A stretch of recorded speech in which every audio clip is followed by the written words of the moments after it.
Z dogodkom so želeli spodbuditi gibanje skozi vse leto, sicer pa je bil celodnevni športni dan namenjen predvsem druženju športnih navdušencev. Letos smo samo košarko in nogomet, saj za odbojko na mivki ni bilo dosti ekip. V bistvu bomo pa enkrat drugič bomo pa še pripravili odbojke na mivki, zato da še tiste pokale podelimo.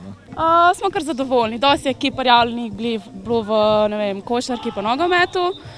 Mogoče nam primanjkuje v bistvu edino odbojka, ni bilo neki interesa, tako da odbojke letos ni bilo.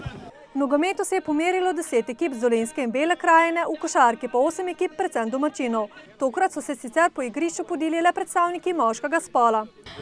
Ja, mogoče naslednje leto, da bomo poudarek na odbojki, da bi organizirali, da bi se tudi punce udejstvovale teh športnih aktivnosti, bomo razmislili.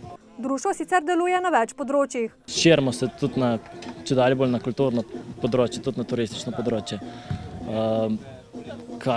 Do kje bomo pa prispeli, bomo pa videli čez čas.